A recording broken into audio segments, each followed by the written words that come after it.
అందరికీ నమస్కారం. ఓం గం గణపతియే నమః. ఓం నమః శివాయ. ఓం శ్రీమాత్రే నమః.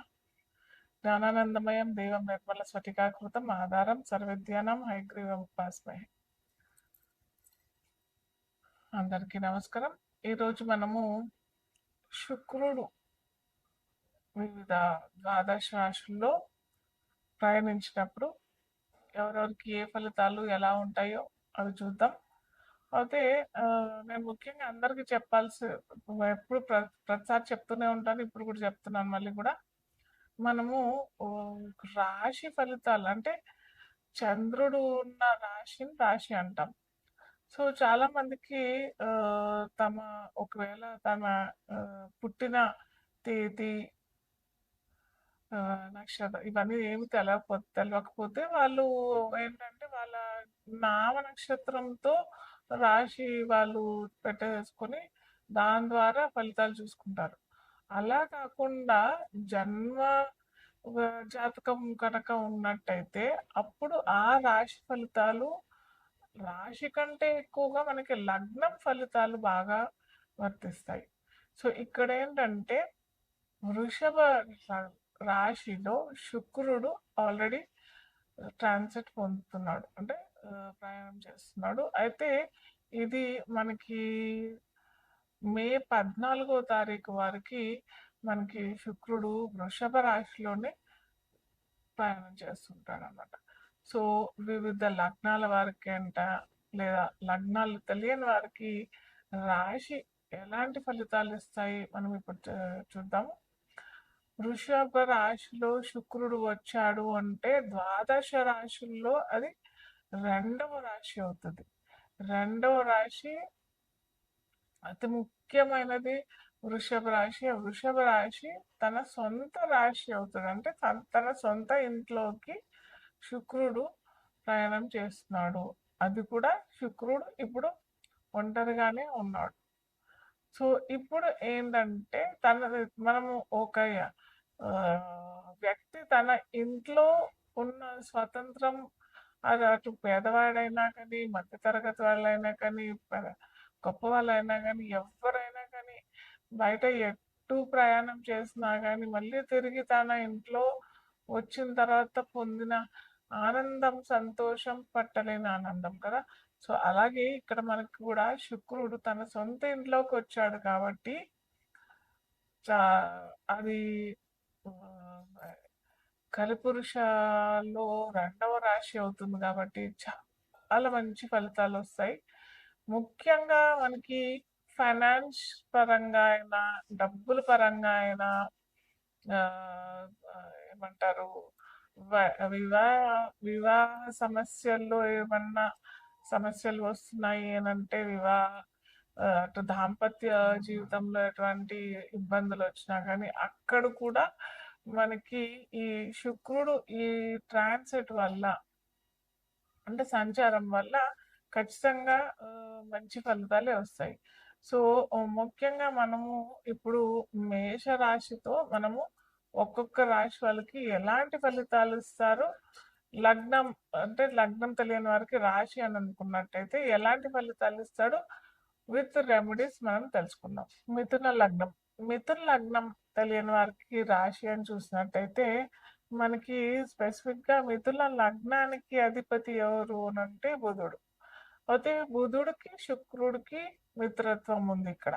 సో అందుకే శుక్రుడు ఖచ్చితంగా మనకి వ్యయంలో ఉంటాడు. ఇక్కడ మిథున లగ్నం వారికి వ్యయంలో ఉన్నప్పటికీ ఇక్కడ శుక్రుడు కానీ మంచి ఫలితాలే ఇస్తాడు. ఎందుకు అని అంటే ఇక్కడ చెప్పుకున్నాం కదా మిత్రుడు కాబట్టి ఖచ్చితంగా ఆ వారి జాతకంలో శుక్రుడు కనుక మంచి పొజిషన్లో ఉన్నాడు అని అంటే ఖచ్చితంగా ఇటు వైవాహిక జీవితంకైనా కానీ, ప్రేమికులకైనా కానీ, లేదా వివిధ రంగాల్లో కమ్యూనికేషన్, ముఖ్యంగా మిథున లగ్నం వారు కమ్యూనికేషన్ రంగంలోన, మార్కెటింగ్ రంగంలోన, మీడియా రంగంలోన, ఇలాంటి వాటిలో కన్సల్టెన్సీ రంగంలో అంటే ఉద్యోగం అన్నా చేస్తారు, లేదా బిజినెస్ అన్నా చేస్తారు.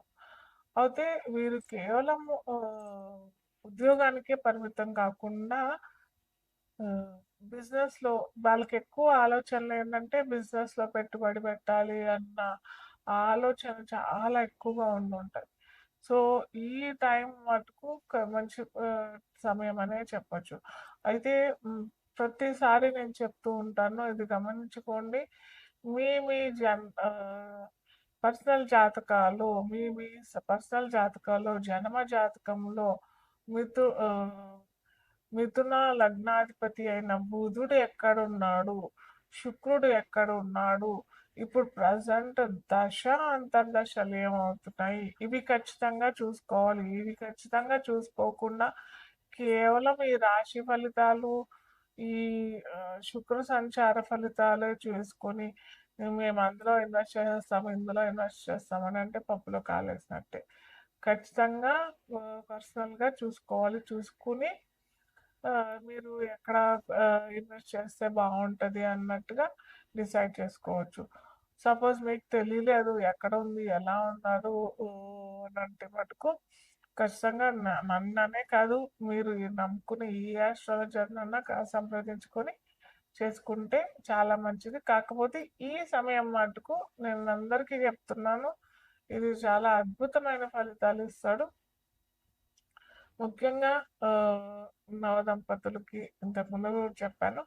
వాళ్ళకి వివాహ జీ వివాహాన్ని ఏమన్నా ఆటుపోట్లు వస్తున్నాయి అని అంటే కూడా ఒక చిన్న రెమెడీస్, ఎందుకంటే మిథున లగ్నం వారికి ఆల్రెడీ చెప్పా కదా, శుక్రుడు మంచి స్థానంలో ఇప్పుడు వస్తాడు, తన సొంత రాశిలోనే వచ్చాడు కాబట్టి ఖచ్చితంగా రెమెడీస్ ద్వారా కూడా మీరు అది క్లియర్ చేసుకోవచ్చు.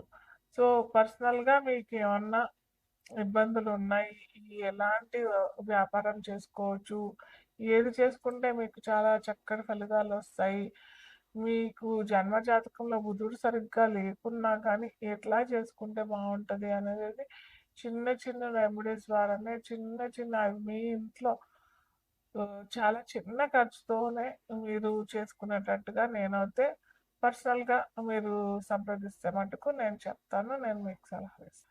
సో ఇప్పుడు నా చేతిలో ఉన్నది చూస్తున్నది ఇదేంటంటే 7 చక్ర క్రిస్టల్ బ్రేస్లెట్.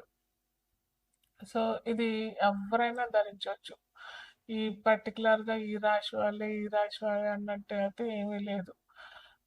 దీంట్లో మనకి ప్యూర్ క్రిస్టల్స్ ఉంటాయి. ఇక్కడ రెడ్ జాస్పర్ ఉంటుంది, ఇక్కడ గ్రీన్ అవెన్స్రిన్ అనేసి అంటే క్రిస్టల్స్ పేర్లు అనమాట. ఇది గ్రీన్ అవెన్స్రిన్, ఇక్కడ మనకి ఇది చూసినట్టయితే ఎల్లో సఫారు, ఇది చూసినట్టయితే బ్లూ సఫారు, ఇది అయితే గ్రే పర్పుల్ ఎవెన్షన్.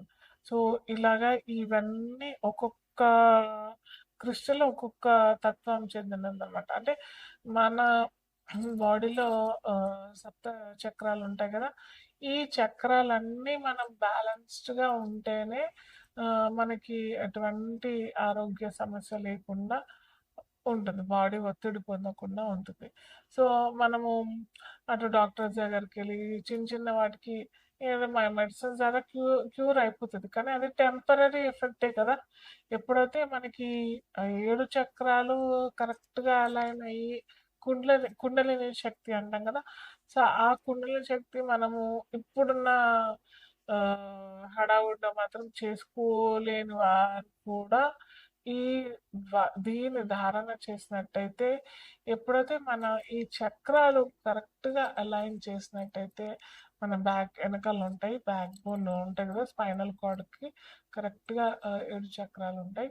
ఈ చక్రాలు కనుక అలైన్ చేసినట్టయితే మనకి ఎటువంటి ఆరోగ్య సమస్యలు రావు, మానసిక ఒత్తిడి కూడా లేకుండా ఉంటుంది. కాకపోతే ఇంతకుముందు చెప్పాను కదా, ఆ చక్రాలు అలైన్డ్ ఎప్పుడు ఉంటాయనంటే మనం ఆ చక్రాలు క్లీన్స్ చేసుకుంటేనే అవి సరిగ్గా ఉండి వాటికి సంబంధించినవన్నీ క్రియలు సరిగ్గా జరుగుతాయి. అవి కనుక ఎక్కడైతే అపశృతి జరిగినట్టయితే మనకి అనారోగ్య సమస్యలు చాలా మటుకు, ఇప్పుడు అనారోగ్య సమస్యల కంటే ఎక్కువగా నా అనుభవంలో చూస్తుంది ఏంటంటే depression, sleep disorders, plus ego, attitude, anger issues ఇలాంటివన్నీ ఎక్కువగా జరుగుతున్నాయి. సో ఇవెందుకు అని అంటే ఎప్పుడైతే మనకి థర్డ్ ఐ, క్రౌన్ చక్ర, రూట్ చక్ర, ఈ అంటే రూట్ చక్ర అంటే మూలాధార చక్రము, ఇలాంటి కొద్దిగా బ్యాలెన్స్ సరిగ్గా లేదు అని అన్నప్పుడే మనకి ఇలాంటి ఇబ్బందులు వస్తాయి. సో దానికి సరియైన మార్గం ఇది. ఈ 7 చక్ర ఇప్పుడు నేను కూడా ధారణ చేస్తాను ఇది.